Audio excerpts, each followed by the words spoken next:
It is now official. Ferdinand Marcos Jr. is the president-elect of the Philippines, while his running mate Sara Duterte-Carpio as the new vice president-elect after Congress sitting as the National Board of Canvassers declared the UniTeam as winners of the 2022 elections.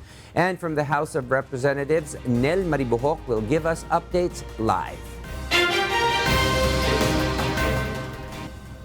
Yes, Nel, good evening. Go ahead. Good evening, Will. The Congress has proclaimed former Senator Ferdinand Bongbong Marcos Jr. and Davao City Mayor Sara Duterte-Carpio winners in the May 9 presidential and vice presidential elections. After the Joint Canvassing Committee finished counting the votes by past 3 p.m. in what has been described by House and Senate contingents as historic. The result of this election is historical in several ways. First, it has the highest number of votes cast in our nation's election history, with an 82% voter turnout, totaling 55,197,306 votes. Second, Mr. President, since the 1987 Constitution, this is the first time that we elected a majority president and vice president. It was evident that the nation was divided as to what direction to take in order to move forward. But the majority has spoken. It is high time that we listen to their voice and uphold the outcome of our democratic process. After the approval of the committee report and accompanying resolution of both houses, number 1, approving the report of the Joint Committee declaring the results of the 2022 elections, the Senate and the House officially proclaimed Marcos Jr. and Mayor Duterte-Carpio. Marcos obtained 31,629,783 votes in the officially tally for the presidential race, while Duterte won the polls with 32,208,417 votes. On the part of the Senate, I proclaim Ferdinand Romualdez Marcos Jr. as the duly elected President of the Republic of the Philippines. And Sara Duterte as the duly elected Vice President of the Republic of the Philippines.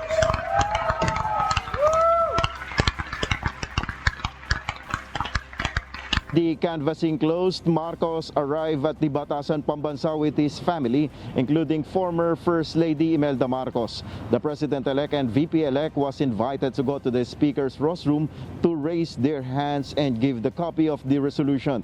During the chance interview with Marcos Jr., he thanked the Filipino people and he asked for prayers. I am humbled because for anyone in public service or in a public life, the most valuable thing you may receive from a fellow citizen is their vote. Because embedded in that vote are their hopes and their aspirations for the future. But also embedded in that vote are the trust and the confidence that they give to you to take them to that aspirational future.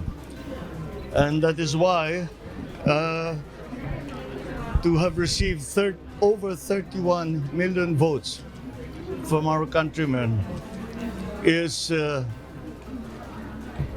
as valuable a expression of trust as can be had by anyone in public life. And so for that, I thank our people. And beyond that, I promise you that we may not be perfect, but we will always strive to perfection. Thank you very much.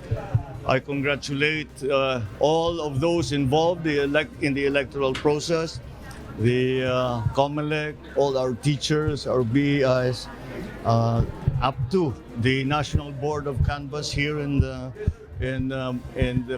Congress for what I can say is, in my experience, the best run election that we have seen, and that it has reflected truly the voice of the people and the choice of the people. So I am all inspired by this responsibility that has been given me.